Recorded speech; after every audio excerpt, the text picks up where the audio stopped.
पुण्यात्माओं, परमात्मा स्वयं ही इस काल के लोक में आते हैं, अपने बच्चों को तत्व ज्ञान से परिचित कराते हैं। दास के अंदर उसी पूर्ण परमात्मा कबीर साहिब जी की शक्ति काम कर रही है।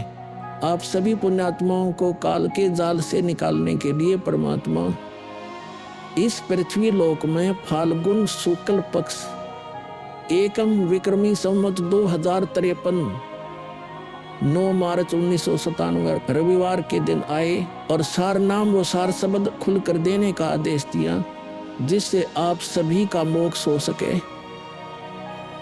इसके बाद इस आध्यात्मिक ज्ञान के प्रचार प्रसार में बहुत तेजी आई और आज आप सभी पुण्यात्माओं को अपने निज घर की और परमात्मा की पहचान हो पाई। 600 साल पहले परमात्मा को ना पहचान कर हम काल के जाल में धोखे से रह गए थे। अब की बार दास को आम संत समझकर धोखा मत खा जाना। यदि आप इस परमात्मा के तत्व ज्ञान से पूर्णतः परिचित हो चुके हो तो दास के इस इशारे को समझकर अपना उद्धार करवा लेना और अपने अन्य भाइयों बहनों को भी कबीर परमात्मा का यह सच्चा मार्ग समझाना। दास को कबीर परमात्मा का मिलना आप सभी के जीवन के कल्याण का कारण बन रहा है। आपको अब उस दिन की घटना के बारे में बताता हूँ। ये सत्य घटना उस दिव्य प्रसंग की है जो आज तक केवल एक रहस्य था। वो रहस्य सालों पश्चात अब आपके सामने प्रस्तुत होने जा रहा है। संत रामपाल जी महाराज जी के जीवन का वो महत्वपूर्ण दिन जिसके विषय में उन्होंने आज तक भक्त समाज के समक्ष केवल सांकेतिक और आंशिक वर्णन किया था, अब उनकी आज्ञा से वो दिव्य प्रसंग विस्तार से प्रस्तुत हो रहा है। ये प्रसंग उस दिन का है जिस दिन संत रामपाल जी महाराज जी को कबीर परमेश्वर जी स्वयं इस धरातल पर आकर मिले थे। हे गुरुदेव राम देवानंद जी महाराज, ना जाने आपने इस दास में क्या देखा कि आपने इस दास को इतनी बड़ी जिम्मेदारी दे दी। अपने बाद मुझे गुरु पद पर बैठा दिया। ये दास अपनी आखिरी सांस तक आपके द्वारा दिया गया जगत कल्याण के मार्ग और मोक्ष के कार्यों को पूरा करने के लिए समर्पित रहेगा। परमात्मा का सत्य ज्ञान और सच्चा मंत्र हर घर तक पहुंचा के छोड़ दूंगा, फिर चाहे कुछ भी बीते मेरे साथ। ये दास आजीवन परमात्मा के मार्ग में कार्यरत रहेगा। ये फाल्गुन शुक्ल पक्ष एकम विक्रमी संवत 2053 9 मार्च 1997 रविवार की बात है। संत रामपाल जी महाराज हरियाणा के झज्जर जिले के एक झाड़ली कस्बे में गरीबदास जी महाराज जी की वाणी का पाठ करने गए थे। वहां किसी कारणवश पाठ रद्द होने की वजह से वे वापस आ रहे थे। वहां से लौटते समय संत रामपाल जी महाराज कबीर परमात्मा की याद में मग्न अपने दुपहिए वाहन पर सवार वापस लौट रहे थे। संत रामपाल जी महाराज स्कूटर को रास्ते में एक चाय की दुकान के पास रोक देते हैं। राम राम महाराज जी। राम राम भगत जी। महाराज जी चाय समोसा लगा दूं? हाँ भगत जी लगा दीजिए।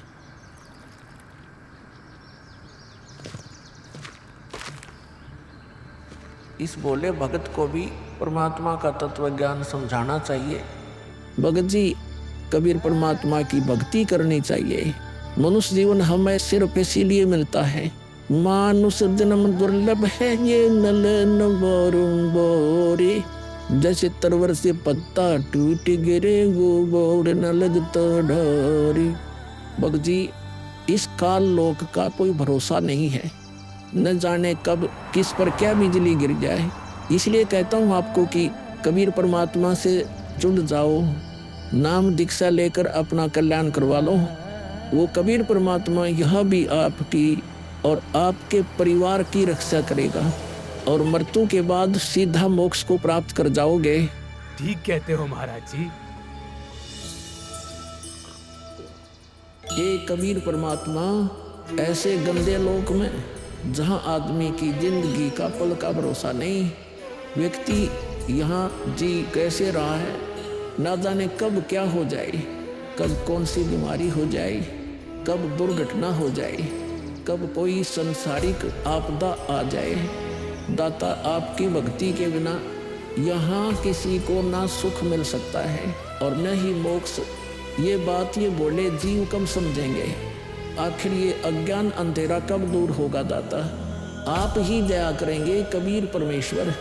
ये बोले जीव तो अपना जीवन आपकी भक्ति के बिना व्यर्थ ही कर रहे हैं।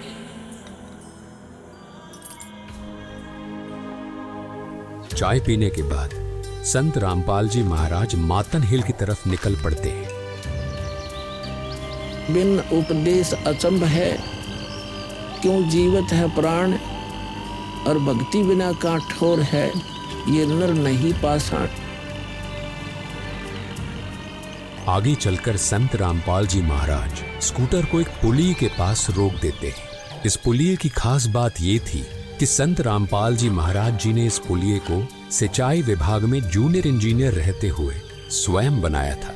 क्योंकि ये पूरा क्षेत्र जंगल नुमा था, इसलिए संत रामपाल जी महाराज जी को इस पुलिये पर बैठना बहुत अच्छा लगता था और नौकरी के दौरान वो इस पुलिये पर बैठकर परमात्मा की याद में खो जाया करते थे। हे दयालु कबीर परमात्मा, आप जी हम नीचों के लिए 600 वर्ष पहले एक धानक रूप धारण कर इस गंदे लोक में 120 वर्ष तक रहे। आप जी को गर्म तेल के कढ़ाई में डाला गया, खूनी हाथी से मरवाने की कोशिश की गई, दरिया में डुबोकर मारने की कोशिश की गई। आप जी को बदनाम करने हेतु झूठी चिट्ठी डाली गई। आपके साथ कितने जुल्म ढाए गए, फिर भी हे दयालु कबीर परमात्मा, आपने क्या कुछ नहीं किया अपनी सतलोक से बिछुड़ी आत्मा को अपनी शरण में लेने के लिए, इस तत्व ज्ञान को सब जीवों तक पहुंचाने के लिए।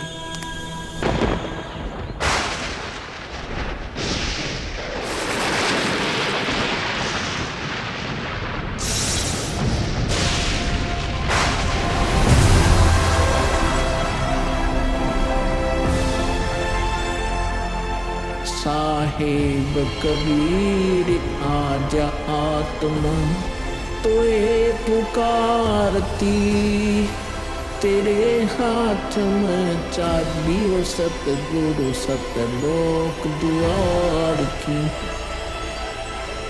साहेब कबीर आजा आत्मा तोए पुकारती, तेरे हाथ में चाबी हो सतगुरु सतलोक द्वार की।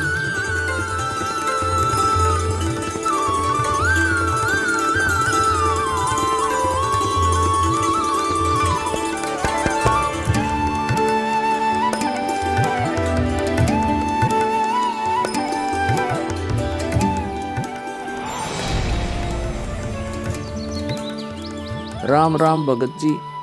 राम राम। आओ भगत जी बैठिए, खड़े क्यों हो? संत रामपाल जी महाराज अपने परने को पुलिया की दीवार पर बिछा देते हैं और महात्मा जी से बैठने का आग्रह करते हैं। कहाँ से आए हो बेटा, क्या करते हो?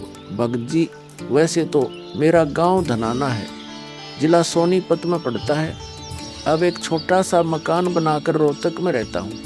जूनियर इंजीनियर था, लेकिन अब नौकरी छोड़ दी है। बेटा, तेरे धनाना और रोहतक वाले घर के बारे में तो मैं अच्छी तरह से जानता हूँ और यह भी जानता हूँ कि तेरे 2 पुत्र और 2 पुत्री हैं। मैं तो यह पूछ रहा था कि इस जन्म से पहले तेरा घर कहाँ था? अरे, इन महात्मा जी को मेरे बारे में इतना कैसे पता है? महात्मा जी, जन्म से पहले हम सतलोक में थे, वही हमारा घर था। लगता है ये भगत जी राधा स्वामी पंथ के अनुयायी हैं। इनको सत्य का ज्ञान कराना चाहिए। मेरे गुरुजी स्वामी रामदेवानंद जी हैं। मेरे भगवान कबीर देव जी सृष्टि के रचनहार हैं, वही सतपुरुष है। कुछ पंथ वाले सतलोक के विषय में तो बताते हैं, लेकिन वे सतपुरुष को निराकार बताते हैं, जो कि बिल्कुल झूठ है। भक्त जी, मैं स्वयं संत गरीबदास जी के पंथ से जुड़ा हूँ। संत गरीबदास जी गांव छुड़ानी जिला झज्जर वाले थे और उनको 10 वर्ष की उम्र में कबीर परमात्मा जी जिंदा महात्मा के रूप में मिले थे।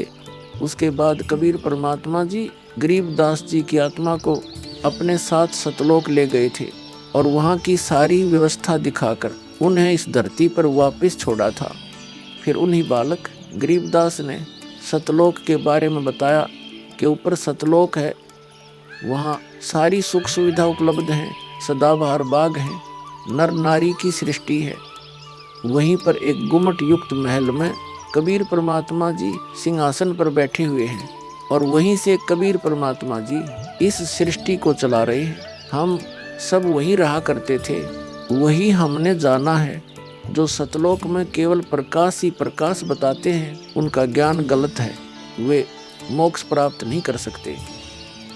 भक्त जी उस बालक गरीबदास ने वाणियों के माध्यम से बताया है कि गरीब अनंत कोटि ब्रह्मांड का एक रति नहीं भार, सतगुरु पुरुष कबीर हैं कुल के सिरजनहार। कौन कबीर? हम सुल्तानी नानक तारे दादू को उपदेश दिया, जाति जुलाहा भेद नहीं पाया, काशी माहे कबीर हुआ। बहुत आनंदित करने वाली बातें करते हो, और बताओ कुछ। इन्हें अपना ज्ञान अधूरा लग रहा है, हो सकता है ये नाम दीक्षा लेकर परमात्मा से जुड़ जाए। भक्त जी, अगर आपको अपना कल्याण करवाना है तो एक ही तरीका है, नाम दीक्षा। मेरे पूज्य गुरुजी ने मुझे नाम दीक्षा देने का आदेश दे रखा है। मैंने अपना घर और नौकरी छोड़ दी है। अब गुरुदेव जी की ही आज्ञानुसार प्रचार और दीक्षा देने का पवित्र कार्य कर रहा हूँ। बेटा, क्या तुम्हारे गुरु जी ने तुम्हें सारनाम और सार शब्द देने का भी आदेश दिया है? इन्हें कैसे पता सारनाम सार शब्द के बारे में? गुरुदेव की आज्ञा थी कि अभी सारनाम को सार्वजनिक नहीं करना है। उन्होंने कहा था कि मुझे स्वयं परमेश्वर कबीर जी मिलेंगे और वही मुझे सारनाम को सार्वजनिक करने का सही समय बताएंगे। तब तक यह सारनाम केवल विशेष विश्वास पात्र अनुयायियों तक सीमित रखना है। बेटा रामपाल, मैं ही सत्य पुरुष कबीर हूँ। अब वह समय आ गया है सारनाम और सार शब्द प्रदान करने का। वह भक्त जी, मैंने आपको बता दिया कि कबीर परमेश्वर मुझसे मिलने आएंगे, तो आप स्वयं ही कबीर परमेश्वर बन बैठे। मैंने अपने गुरु जी से पूछा था कि हे गुरुदेव, मैं कैसे पहचानूंगा जो मुझे मिलेंगे कि वे कबीर भगवान हैं? गुरु जी स्वामी राम देवानंद जी बोले, यह विश्वास करवाना व पहचान करवाना उनका काम है। तभी तो मैं बता रहा हूँ, मैं ही सत्य पुरुष कबीर हूँ। कबीर परमेश्वर जी सबको जिंदा बाबा के वेश में मिले हैं, आप तो जिंदा बाबा वाले वेश में नहीं हो। जिंदा महात्मा तो मुसलमान साधु होते हैं। मुसलमान धर्म तो अभी 1500 साल पहले ही बना है। मेरा असली वेश तो यही है जिस रूप में मैं तुम्हारे सामने खड़ा हूँ। रामपाल, तुम मेरी परम हंस आत्मा हो। जगत कल्याण के लिए मैंने ही तुझे भेजा है। अब सही समय आ गया है सार नाम और सार शब्द देने का। मैं कभी सिर पर मुकुट, कभी पगड़ी, कभी टोपी धारण कर लेता हूँ। चारों युगों में आता हूँ। सतयुग में सत सुकृत नाम से, त्रेता युग में मुनींद्र नाम से, द्वापर युग में करुणामय नाम से और कलयुग में अपने वास्तविक नाम कबीर देव यानी कबीर नाम से आता हूँ और तेरे जैसी हंस आत्माओं से मिलकर उनका भ्रम दूर करता हूँ। लेकिन अगर तुझे केवल जिंदा महात्मा के रूप में विश्वास है तो मैं तुझे अपना वो रूप भी दिखा देता हूँ। ये देख।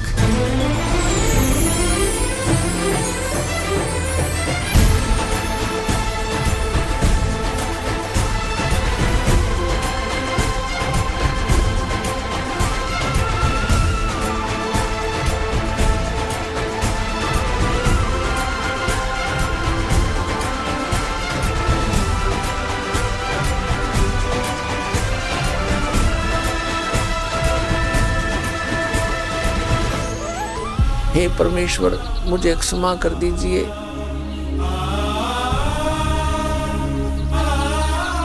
मुझसे अनजाने में गलती होगी।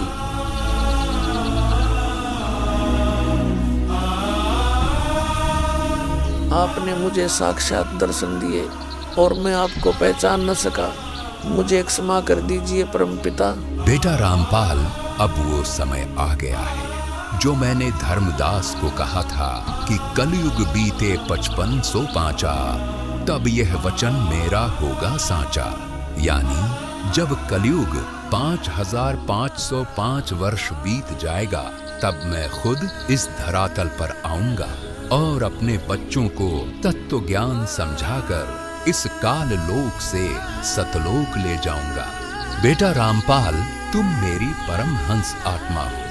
अब इसके आगे बेटा, मैं ही तेरे रूप में सारी लीला करूंगा और यह तत्व ज्ञान अपने बच्चों को बताऊंगा, उन्हें सतलोक की राह दिखाऊंगा।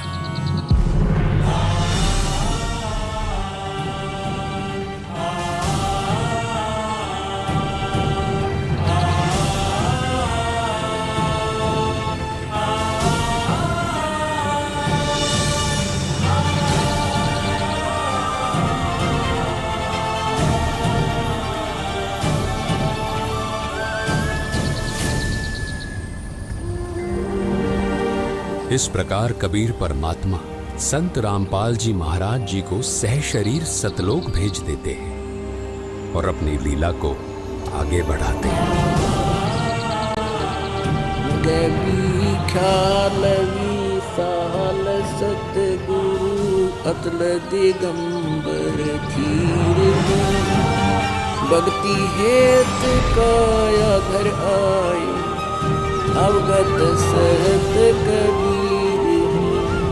भक्ति हेत काया घर आए अवगत सहत कबीर। अमर करूं सतलोक पठाऊं तात बंदी छोड़ कहाऊं।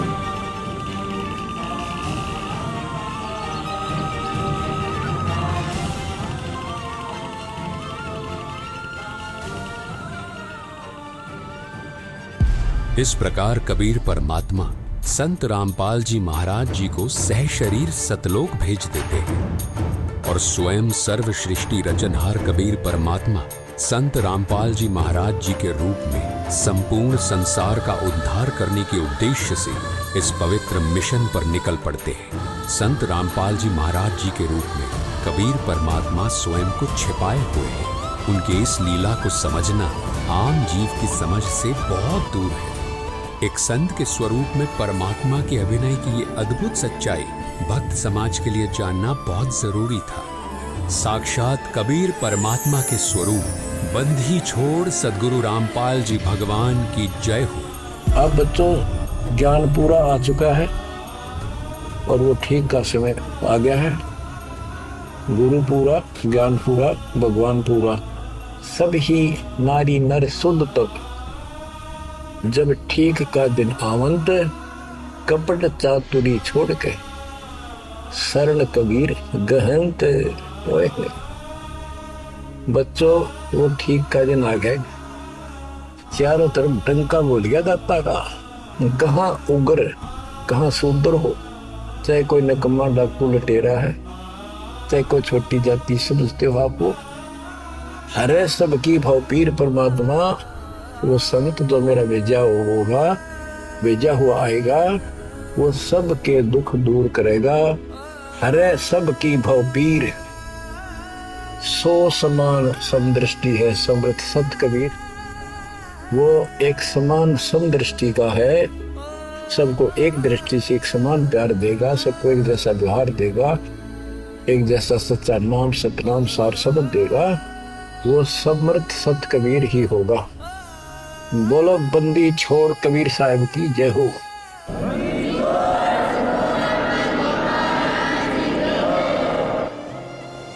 आपके मोक्ष के लिए परमात्मा ने कसर नहीं छोड़ रखी। जो भी संभव व्यवस्था है वो सारी कर दी है। बच्चों, तुम भी दया करियो, रहम करियो उस परम पिता पे।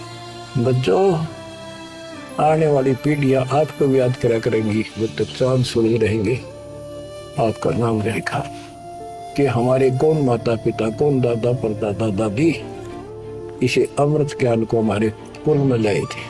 आने वाली पीढ़ियों के उद्धार के लिए तुम जिम्मेवार हो, कुर्बान हो जाओ। पहचान लो उस परम पिता को और पहचान लो अपने गुरुदेव को।